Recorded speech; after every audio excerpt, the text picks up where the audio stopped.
Welcome to Impact Farming, where we introduce you to the people and ideas that will have a massive impact on your farming operation. Brought to you by Farm Marketer. Sit down, start the engine, and let's roll with today's show. Hello, everybody, and welcome back to another episode of the Impact Farming Show. Today, we have a great guest joining us again.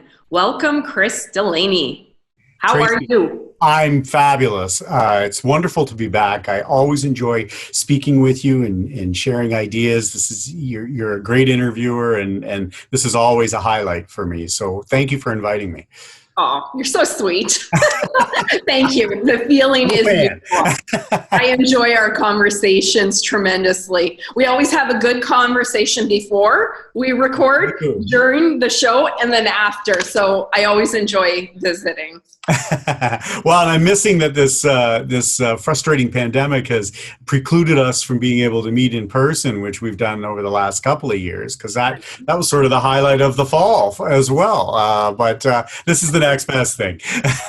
You're so right. If it wasn't COVID, I would be in Woodstock, Ontario right now. You would be sitting right beside me, and we would be doing this episode live. Yeah, I know. And instead, I mean, I'm about a half an hour from there, but I'm at least one time zone away, unfortunately. Well, we will do it this way this year, and we'll see what next fall brings. Yeah. Hopefully this like COVID this for a while. Either which way, it's great to have you on the show. Thank you. I am happy to have Chris on for our fall book series on the Impact Farming Show. And as you guys know, we're taking September and October, and I'm featuring and shining a light on the work of authors that work in agriculture or that work with farmers. So today we're going to chat about Chris's book, The Naked Opus. And as you guys know, as loyal listeners, I've had Chris on the show a few times talking about some of the concepts here in his book. So I'm excited to dive right in again today. And why don't you share a little bit about your book, Chris? Maybe share a little bit about who you are as an author, a speaker, a podcaster, a lawyer. Recovering lawyer now. Recovering lawyer. Okay, good. Yes. Share a little bit about your experience and why you wrote this book. Sure. Well, so my background is you're quite right, as a lawyer. So for many years I was doing I did litigation, and then I got into estate planning, which I really enjoyed, and I very much enjoyed the planning side of work. Then I joined, in some succession, Canada's two largest financial services organizations. They have wealth advisory service teams or wealth management services teams that work with farmers, work with business owners, work with different clients of wealth. And we were providing estate planning, business succession planning, a variety of other types of tax and financial planning through our team. And we were generating this really great output. So my two pieces tended to be estate planning. That was my background. And then I became a family enterprise advisor and began working in family business succession planning with those same clients. And what I was starting to notice was that I was having trouble connecting sometimes with the motivation for the planning. You would come up with these great ideas that, at least I thought, any idea that could save $100,000 of tax or expedite a process a little bit more efficiently or a little bit more effectively, I always thought was a success. And that's kind of what, when I say I'm a recovering lawyer, I'm recovering from that tactical mindset and have, my wounded self has now recovered into a world where I'm looking for not just the tactical, but the strategic interest, the purposeful part of it. Where were we starting? And I'm not sure if I've told this story before. It's sort of the foundational story of the book, actually. I was doing a bit of work with a particular client, quite a wealthy older client. Her family made a product that everybody uses. And I did some I did my deal with her, and at the end saved, if any of it had been implemented, there were some very good tactics in there. If any of it had been implemented, she would have saved literally $250,000 at the time. Like a significant tax savings. I was pretty chucked about that. I thought any day you can save $250,000 on a no charge meeting is a pretty good day. And she was in her 80s at the time, and she didn't seem to care at all. She was very nonplussed about the whole thing. And I realized I hadn't connected, so I folded up my material, and I call her Mary in the book, and I said, Mary, I missed. Like, I swung and I missed here. And where did I not connect? And she said, this is fabulous, Chris. You've done all this wonderful work. And actually she said, dear, and I knew I was in trouble right there. I had enough grandmothers in my life to know that you are in trouble when that happens. And she said, dear, you've done a great job.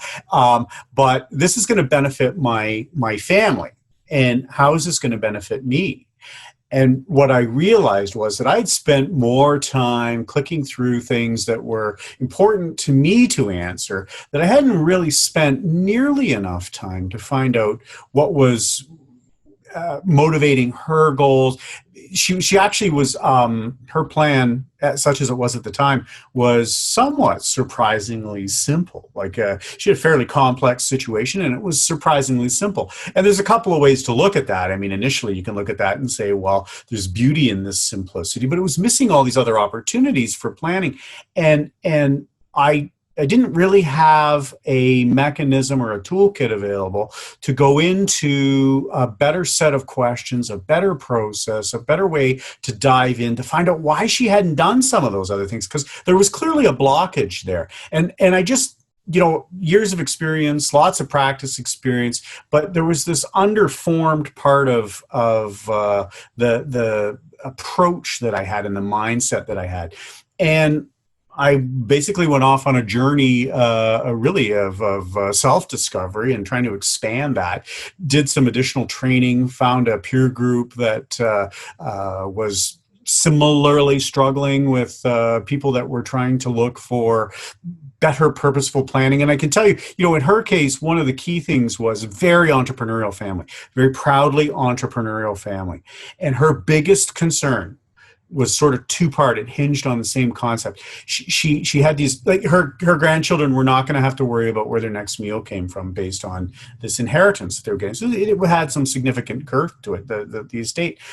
And that worried her. Like most people, you would think, the average reaction is, oh, that's great. Like all this money, right? Oh, I won the 649. That's fabulous. And she had some fear about that. Her fear was what it was going to do to her, primarily her grandchildren. Her children were all fabulously well-formed individual people. There were no issues that way.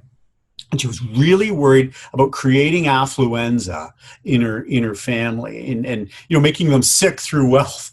And I realized I had no real, other than a tactical answer, like, oh, well, you should have a trust and a good trustee, tick the box and away I go. I had nothing more to give her for that.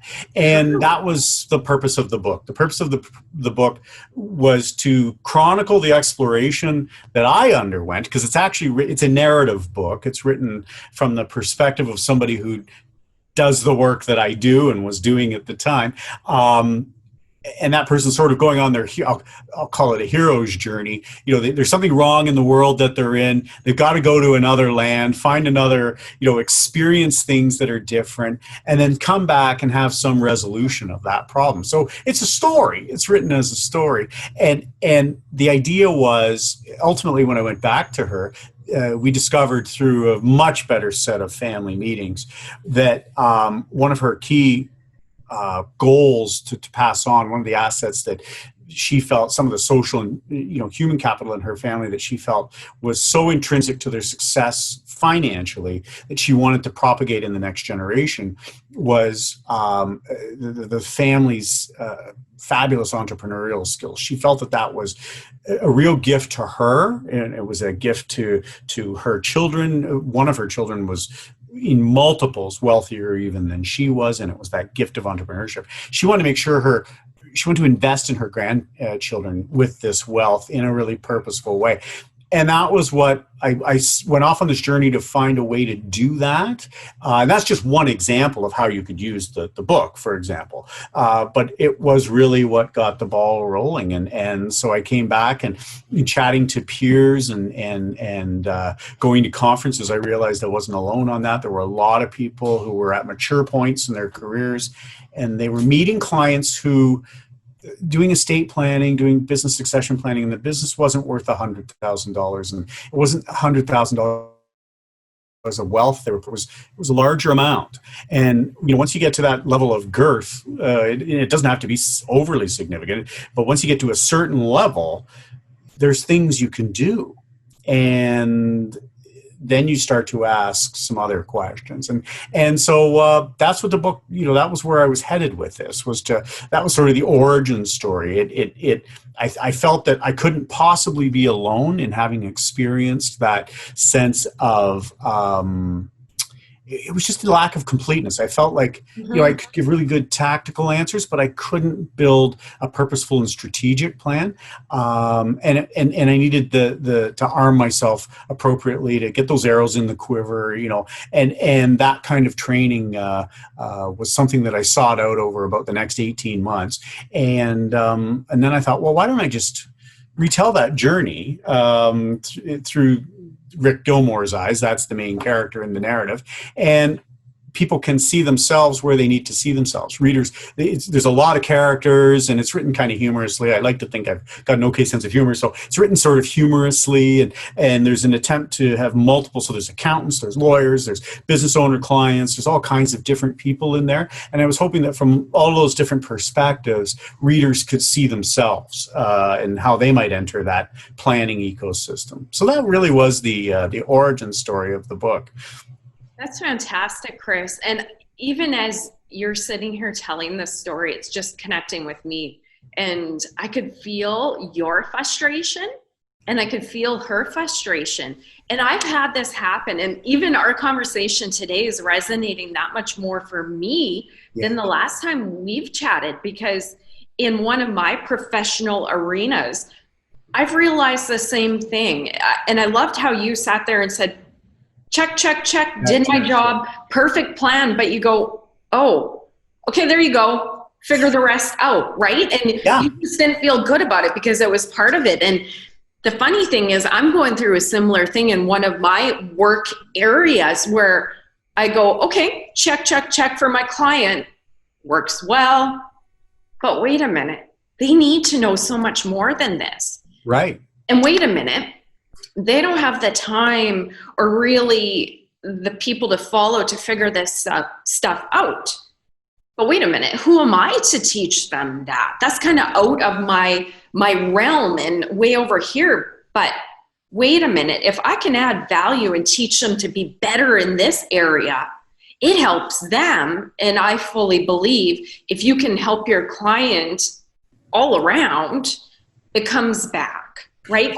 And not only that, but if you don't do it, and if I'm not doing it, it's not happening. Well, and that's the thing. For a little while, and sorry, I'm just going on this, but it just really relates. And I could see how lawyers, you'd be sitting there going, oh, that's good. And then she puts you on the hot seat. And same for me over here. I'm going, well, that is so, and I hate this. I dislike this terminology. That's not really my job description. But wait a minute, Tracy, if you don't do it and you're into going above and beyond for your clients, who else is going to do it? They don't have the guidance. They don't know the questions to ask. So wait a minute, maybe you need to step up and bring 1,000% instead of just 500% to that client, right? Like that full picture instead of the part that you help them with. Well, and to use a little bit of farming and imagery, as professionals, sometimes because of how billing occurs and where value comes from in the provision of professional services, there is, and this is kind of how it happens as you age through your career, right? You become an expert at something, and so you really do end up in a silo at the end of the day, and those silos. They're great. I mean, the level of expertise is fabulous there, but we have to reach across those silos sometimes because they have to be communicating with one another, and sometimes that doesn't happen. It's all very reactive. There's not a sense of collaborative spirit towards doing the planning, and that's hard. I know it's hard, and I'm not suggesting that if you can't do that you're going to end up with a negative outcome. I think what I'm suggesting is if you can do more than that, you'll probably end up with a better outcome. And that's a different thing altogether. And the other thing that's cropping up, I mean, the generation that we're dealing with. So I deal usually with the owner generation. So they'll be in their 50s to 70s, somewhere in that range. Their mindset on privacy sharing, engagement with the next generation, or even the next generation after that, the grandchild generation, is very different than the expectations of that generation. And what we're seeing here is this sort of push up from the second or the third generation, that this is an expectation they have in the planning. So, if you're an advisor, having that breadth of planning capacity is not just something that's a good to have. I think it's going to become, Tracy, a must have over the next 15 or 20 years, because I think that's how you're going to connect with a millennial, or you're going to connect with their children at some point. They're going to expect you to sit down with their family and have those kinds of conversations. We want to talk about why we're doing this. We have philanthropic goals, or we want to do some impact investing or something. Whatever the point of the conversation is, it's all moving. It's moving back up from tactical towards purpose and strategy and broader strategy. And I often ask, my clients that I've worked with over the years, now that I'm framing it like this, what was the purpose of accumulating all this wealth in the first place? Like, why are you're accumulating wealth in a variety of different parts of your family enterprise? Why are you doing that? And they don't often think of it in those terms. They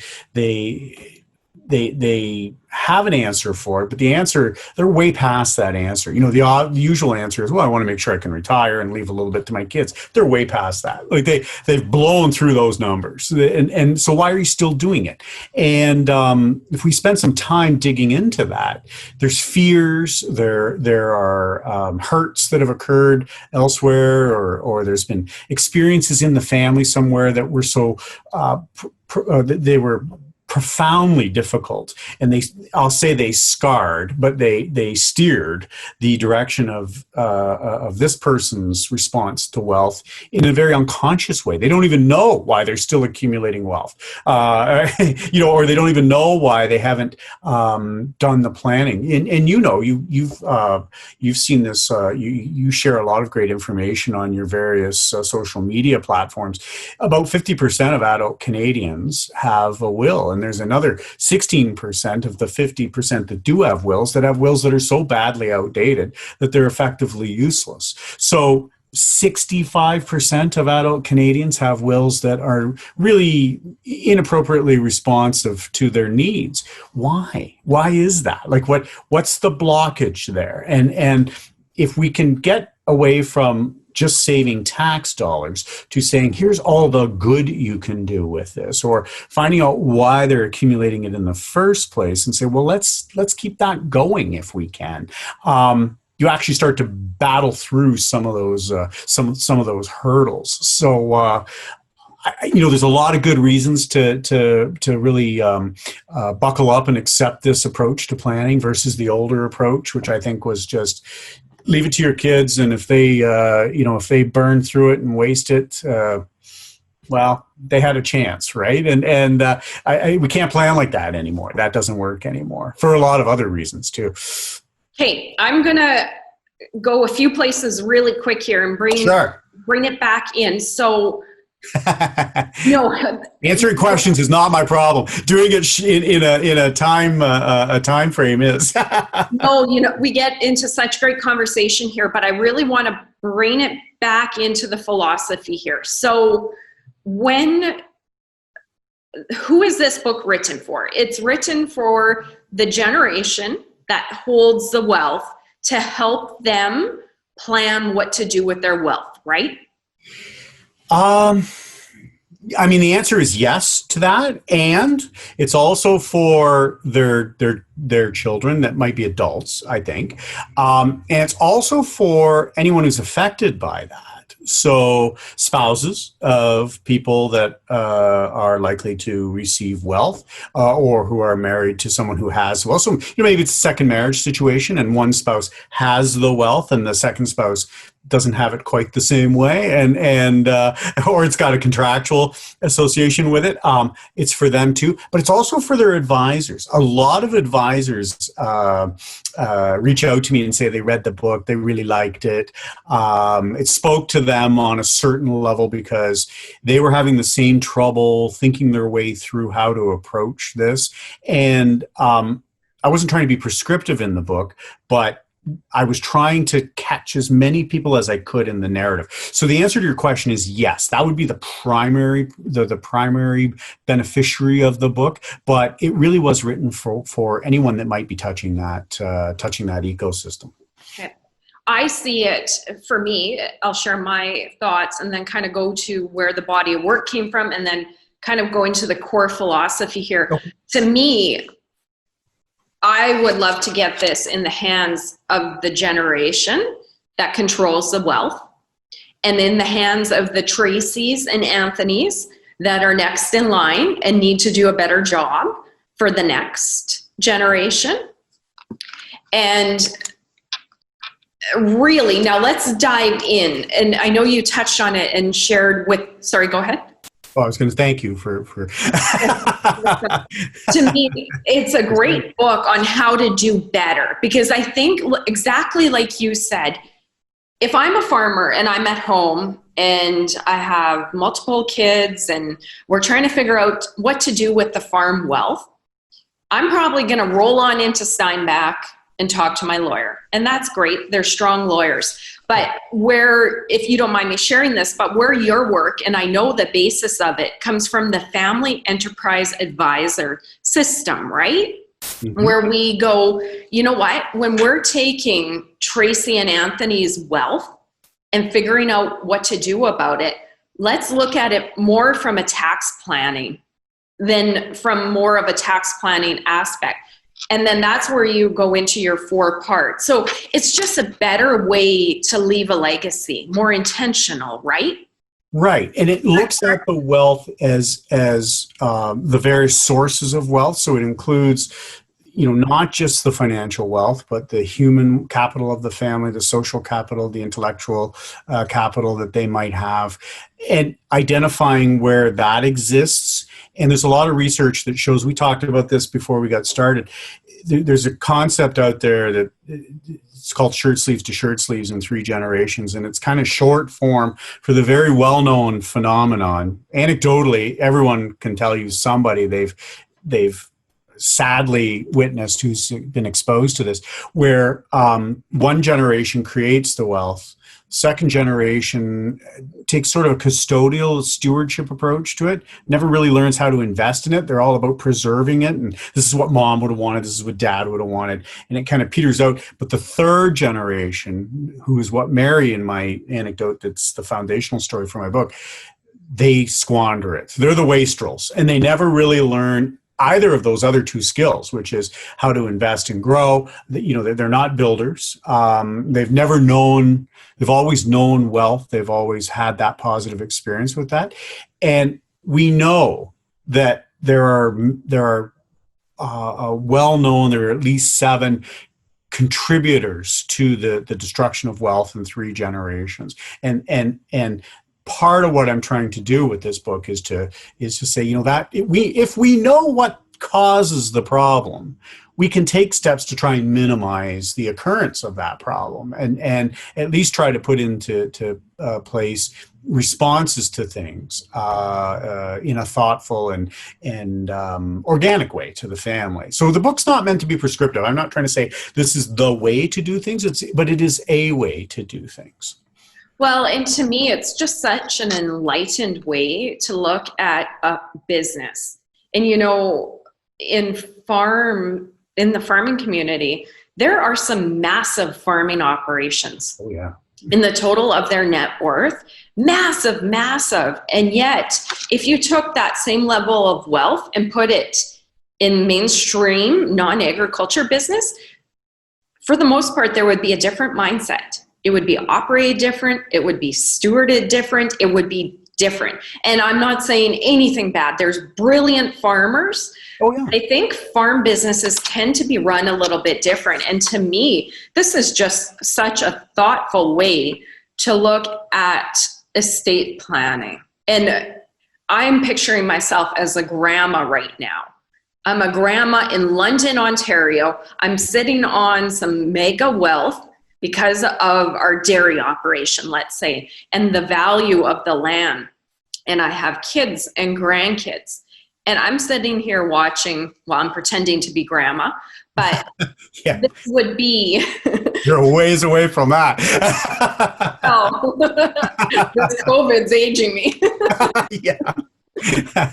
But all jokes aside, if I was grandma sitting there, and hopefully I do this before I'm grandma, I would read this and go, wow, why not look at our wealth that we're developing as more than just financial capital, intellectual. I'm reading right from your book on page 5, intellectual capital, social capital, human capital.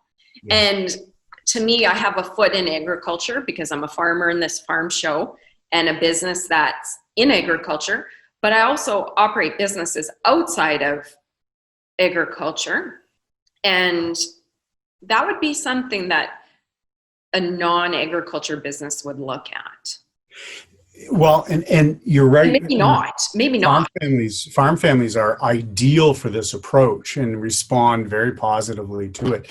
Yeah. Because, the family farm, whether or not a child or a grandchild is going to be an owner or take part in actually working the operation, at some point in their lives, it's been an all hands on deck family experience. And that's unique. That's not every family business like that. And I'm generalizing tremendously here, but I think for most farm operations, that's probably a reality. And when you're working, if you've done an FEA, if you've got any sense of sort of the 3-circle model and family enterprise, the family enterprise mindset, a systems mindset, we know that preserving that family part of the entire system, that's really probably the most important reason you do anything. Without the family, you really don't have the business for a variety of reasons. And so the message in this book is very much about addressing that. It's very much about building the real purpose, understanding the wealth and its purpose, why we started into this, why we accumulate it, who we are, why we do this as a family, what our expectations are, whether it's a liquidated wealth or whether it's an operating business or an operating farm. It doesn't really matter too much at that inception level. And if we always know why we are doing this, that informs every tactic we take down the road. Like what happens when we decide to prune the ownership and take, buy some people out or offer that out. It takes it from being simply frankly, a potentially corrosive and difficult tactical transaction. Here's a check, you're bought out, or here's a shotgun clause, you're out, to something that's a little bit more thoughtful where people can still get together at the end of the year, or at least have a chance to get together at the end of the year and enjoy the family side of it as well. And that's really what the book, I think, also tries to achieve, is to try to instill that sense of inception purpose. Why did we start this business? Why are we in this business? What does it give us? And make sure that is always the core of the planning. It comes down to family at the end of the day. And farming is, even the big industrial operations started and are generally still family-run operations. So, well, and that's what I love about the work that you do and you included in this book, and the FEA advisor, where it's a big picture. It's not just about taxes or the will. It's a big picture. And how do we set this farm up so that it accomplishes. And you're going to have to help me out. It's been a while. We have the farm, we have the family, and then we have the wealth bubble. So there'll be ownership, there'll be management.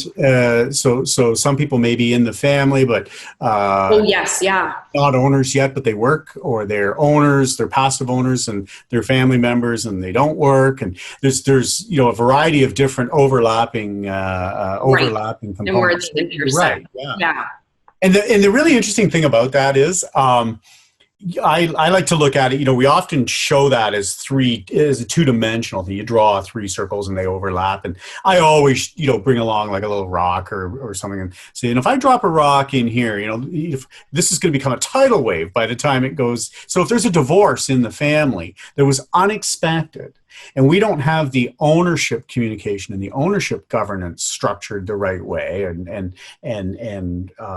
put together in a way that can respond in a supple manner to this unexpected bomb that's gone off in an entirely different part of the ecosystem, we might be in for some trouble here because the family's so integrated into the other 2 circles, and then the third circle, of course, being itself. So it's a good analogy, but I often sometimes I'm thinking of building like a 3-dimensional model of it, because there's depth within each of those circles as well. There's some people who are family, but they're family because they've married into the family. And so, they're family, but they're in-laws, and there's an entire dynamic that comes with that as well. Or it's a second marriage, and they're not only in-laws, but, there's children from the first marriage, and you've got all these multiple layers of opportunity and challenge that can come. So thinking about it in its totality, and that's where the name Family Enterprise in part comes from, that is thinking of all of the wealth together. It's an enterprise. It's an ecosystem that's been created, and it touches a lot of different people differently. There's a lot of different perspectives on it. So you're absolutely right. I mean, we need to view it both down on the ground, sort of on an in-your-face basis, but we also have to be able to telescope up and see the bigger picture sometimes too. See how one moving part affects another moving part, and try to anticipate outcomes if we can. I love it. So because this is a book series, what I'm doing for each author is opening up to the table of contents and just reading the chapter names really quick so that our readers could get an understanding of what's in here. So starting off, introduction, growing your family wealth for the long term, going into a need for change, purpose, building a better way to communicate values and mission statement.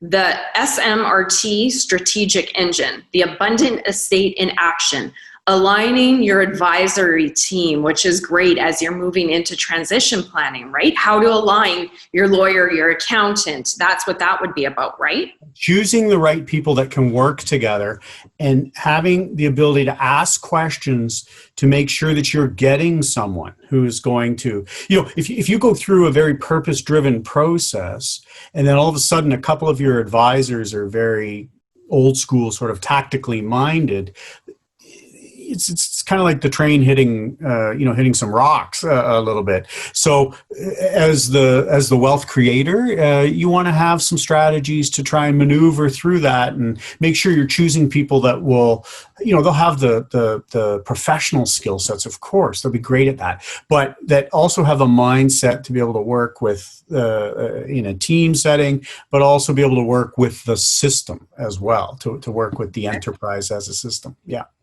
I love that. And I work with advisors and individuals like you, and I'm privy to this information, but in our audience, who would know where to go, where to start digging, where to start looking for somebody that's aligned with a well-rounded plan, not just a tax plan, not just a lawyer plan. So let's add that here really quick for value. If Grandma Tracy is sitting in the audience, and I'm going, oh my goodness, okay, I know we need to transition plan. I like this theory of what Chris is saying. Where would a farmer go to find someone that is more well-rounded in their planning, if that's the right wording? FEA website or?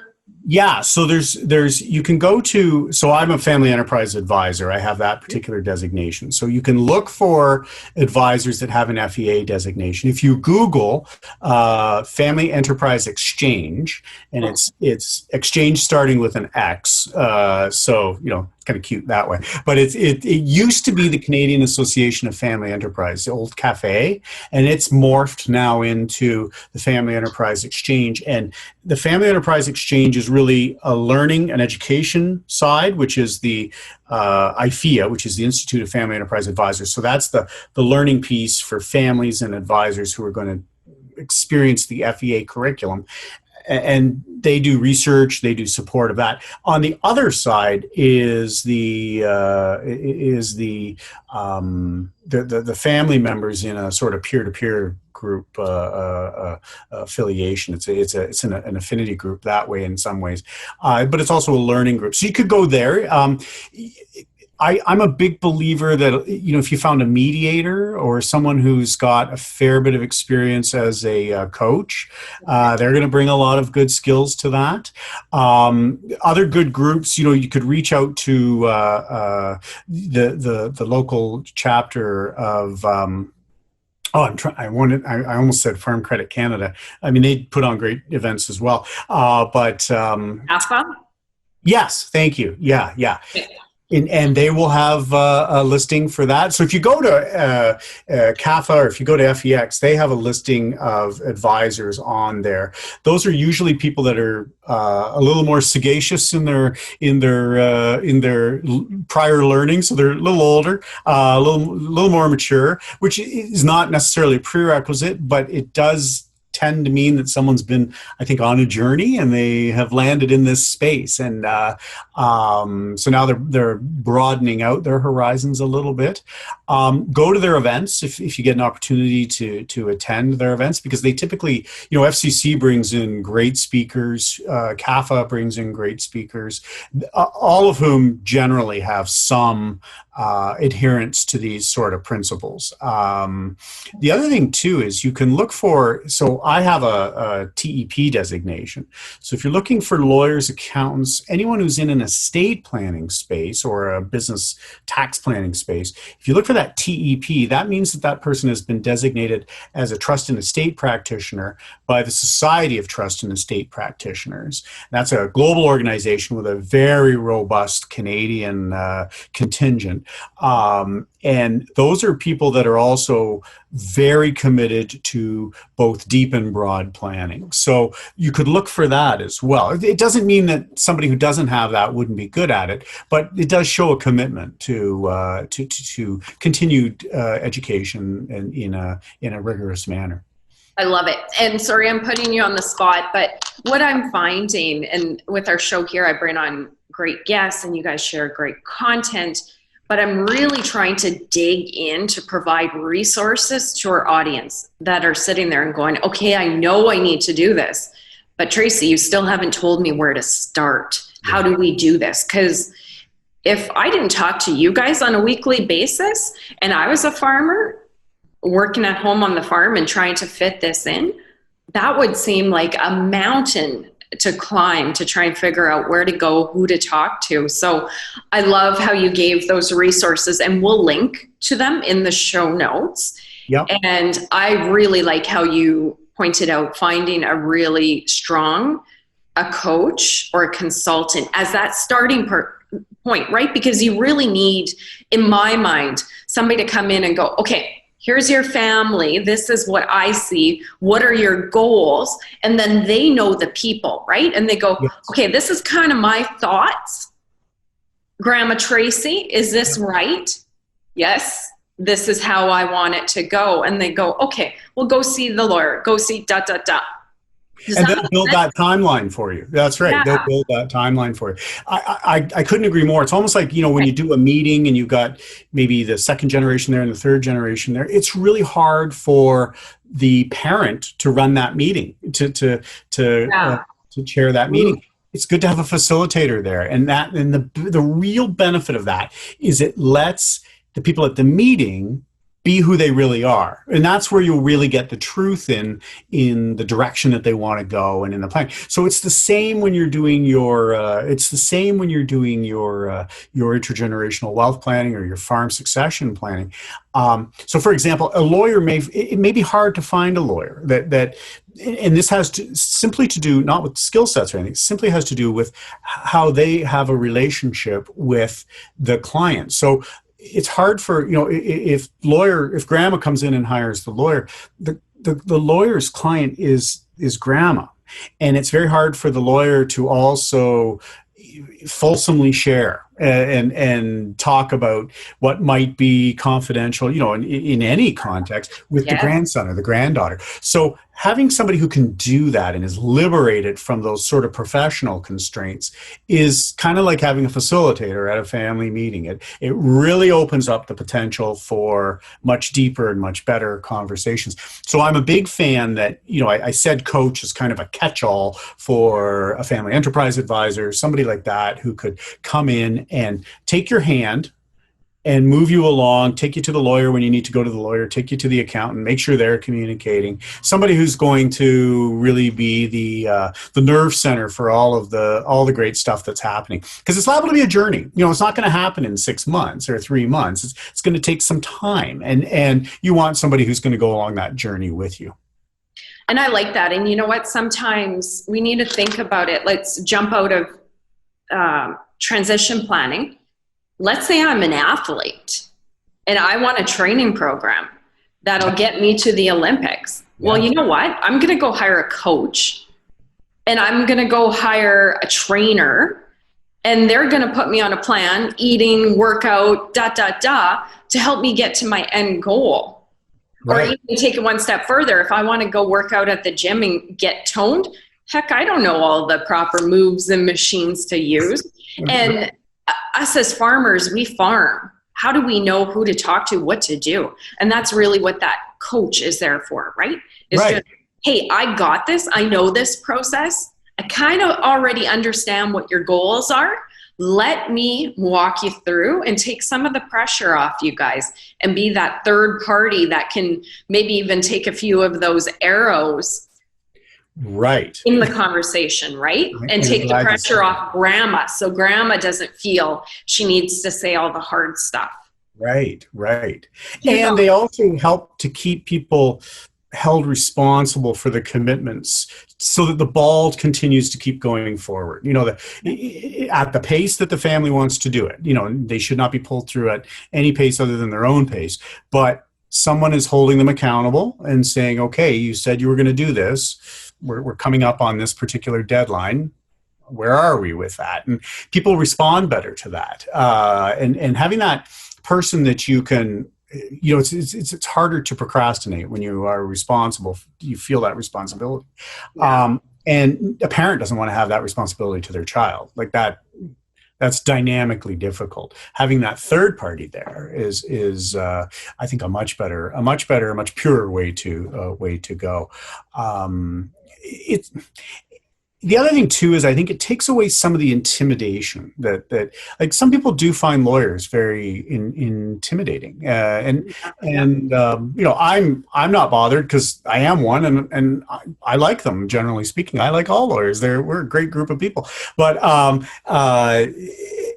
people are intimidated by that, and they may tell the lawyer what they think the lawyer wants to hear instead of all the other stuff that might be really important. And the lawyer could say, oh, I think you need to start with a specialist in family dynamics. I can start the ball over here, but I think there's some other stuff that's going to have to be done first. They may even take you out and say, you need to work with a family business consultant or maybe it's an insurance issue or something like that, whatever that is. I was going to add too, Tracy, a lot of the large financial institutions have some of these services on a no additional charge kind of basis. Like if some of your listeners are clients of the larger financial institutions, they may have access to some of these conversations already, they should ask their financial advisors about whether there's a financial planner they can access, whether there's an in-house estate planner. They're great people to bounce ideas off of. They're almost always incredibly experienced, but they are also on a different wavelength. They're on a different timetable, and they can sometimes spend that time. I meant to mention that a little earlier as a resource. But well, thinking about it, are you referring to FCC as an example? I know they've made a move, and they've brought on, as far as I know, there might be more individuals that are working on transition planning, just because they know as lenders, well, that wealth, the debt, all of that needs to transfer. And they have realized, I got it straight from the horse's mouth, that they need to support the industry and start these conversations. So they made the move in the last year or two. And one of those gals is Patty Durand. Yeah. And Anessa Good, I believe. And I'm going to have them on the show as well. But you're right. Those individuals would come from a different perspective too, right? A more well-rounded, and they specialize in that. So that might be a good resource. I think Jeff is still doing it. Jeff, okay. Here in Ontario. I don't know all the names. Yeah. But he's an FEA as well, so you're absolutely right. I mean, they made a deep commitment into that, and that perspective is good too, because maybe your clients are more comfortable dealing with FCC. That may be who they prefer to deal with, and they are more comfortable with that. I guess the message there is that. You nailed it. The organizations that are surrounding these business owners realize whether it's lending, whether it's whether it's a financial advisory, whatever the basis of the relationship is, they realize that these customers have transition issues, and they have resources available that are usually part of the relationship you already have. So, some of your listeners might want to, it's kind of like, you often forget you might have some life insurance on your credit card or things, just these things you already have access to that you don't have to pay more for. And that might help some of your listeners just say, I'd like to do this sort of on my own. I kind of want to treat this as a little project of my own at the beginning, and I want to accumulate in a deliberate way some of the information and some of my options, and then I'll start down the broader path of getting a family business consultant that I retain on my own or something like that. It's a great way to try and self-educate yourself. So you're right. There are a lot of resources out there. You don't have to rely on Google. Thanks for bringing that up too with the banks. I didn't even think of that. That's really great. Okay, so going through here, I think we're just about through the book. Purposeful Wealth, The Naked Opus, and A World of Abundance. So if people are looking at estate planning, they like the concept, the ideas that we're talking about, I would encourage them to get their book, especially because there are some big dollars in these family farms, and it's important that we start planning and transitioning. And not only that, again, doing it smart to make sure that our kids and grandkids and future generations are taken care of, right? It's too hard to recreate the wealth if it ends up getting, if shirt sleeves to shirt sleeves happens, it's so hard to recreate that wealth. I mean, it's such an electric combination of entrepreneurship, good fortune, excellent planning, opportunities, sad stories, happy stories. Lightning doesn't occur in a bottle every time. And I think it really does behoove people that have accumulated and been so successful with it to realize that they might have a formula for this. They may actually have something they can tease out of their experience creating this wealth that they can replicate. And why wouldn't you want to give that to your next generation and to your family and teach them how you did it so that they can at least understand how it happened there, and it'll be different for them. Hopefully it is different for them, but none of us is ever damaged by more education. I don't think the more we learn, the better we tend to be overall. I'm beginning to wonder some days, but No, I think education is critical, and this is that's really what this is. It's an education. It's meant to be a learning process, and asking questions, just asking, and not being afraid to ask those questions either. That's the other thing. This not being afraid. This book will help people not be afraid of the question, to hear it, and also not be afraid to ask it at the end of the day as well. I love that. I was going to ask you for some final words of wisdom. I think you just nailed them. Well, that's as good a place to finish up. I mean, that was part of the purpose of the book, was really to. I just was very sure, Tracy, that I wasn't alone, as someone who had been very blessed to work with great people over the years, great institutions, very caring, wonderful clients as well. And it wasn't that I was going through life willfully blinding myself to these things. It was just that you're so busy, it's a mill. You're so busy turning out work that it gets to a formula sometimes. And these are complex situations.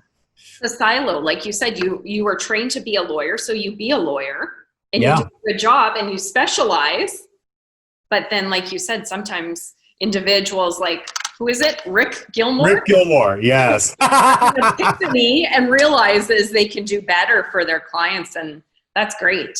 Now, I should say one of the questions you were going to ask was who's the book for, et cetera. And I always get, or what feedback is that? I always get asked about the title of the book, and it's a cheeky title. It's intended to be a cheeky title, but the naked part of it, it's well, you can think whatever you want, but when you read the book, what it is. But what it's intended to be is, and it's captured in the art. The idea of the artwork was as well that people would realize that you really had to be willing to be transparent. You had to share your stories. You had to talk about it, but you had to give some thought about how you could do that in a safe way and in a way that allowed you to make it a positive communication, and that those leaves would overlap each other and create different colors, and so there's a transparency and a willingness to be transparent intergenerationally. The opus part of it is that question about why are you accumulating the four parts of the family wealth that I talk about. So financial, intellectual, social, and human capital. That's the life story. That's everything that you do is in the creation and in the fulfillment of that. And that's your life's journey. That's the greatest story you will tell, is how you experience what you give to your children and what you give to your grandchildren. And that's the opus part of it. And so I'm just trying to tie together two really fundamental concepts. So that's where the title comes from. It's meant to be a bit cheeky, and it does get a little bit of laughter when I'm speaking at events. But I don't know, maybe it's a letdown when people realize, oh, it's actually something pretty straightforward. I mean, it's not what I thought. It's financial planning. Yeah, exactly. Oh, I want my money back. I love it. That's great. I actually was thinking of that earlier and forgot to loop back and ask you. Last spot here. Sure. We ebbed and flowed our way through, had some great conversation. Thank you. Is there anything I missed asking you that you want to add before we wrap up?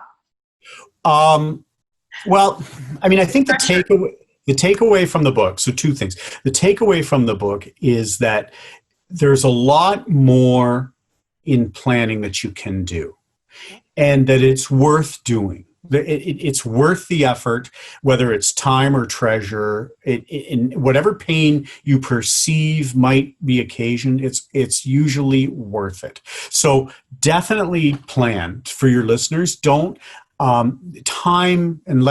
procrastination is really the thief of opportunity for your planning. So don't procrastinate. Seek out someone who will take you by the hand and help you move along through this process.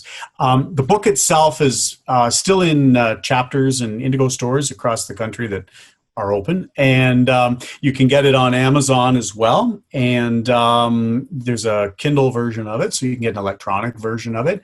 And if people need to, if you're looking at a larger order and you want to buy more than one or two, you can reach out to me at info at nakedopus.com, and I'll be happy to give you that kind of information as well. Perfect. Thank you. And we'll include notes and links to your website and where our readers and viewers can find the book. So thank you, Chris. Thank you. As always, Tracy, you're a fun interview, and we always go into really interesting places. I love our conversations. Yeah. We start off here, but you know what? I always find those are the best conversations. You start here, and it's just a little roadmap of goodness. So very few things that are interesting are a straight line. It's usually, there's right? Words of wisdom. Well, thank you so much for joining us, Chris. As always, I appreciate it. I hope to see you maybe in person next year. We'll see how it goes, COVID aside. And you guys in the audience, thank you for joining us. I hope you take Chris's work, have a read through, and take it to heart. There's some great wealth in our family farms, and we need to figure out how to steward that to the next generation. Not just the wealth, like Chris said, the intellectual, the social capital. There's so much goodness in here, and I hope you really soak it up. So thank you for tuning in. Like it, share it, and subscribe to the channel. See you guys on the next episode. Bye. You've been listening to Impact Farming. For more great episodes and articles designed to help you manage and grow your farming operation, head on over to farmmarketer.com. Don't forget to sign up while you're there. We will see you on the next episode.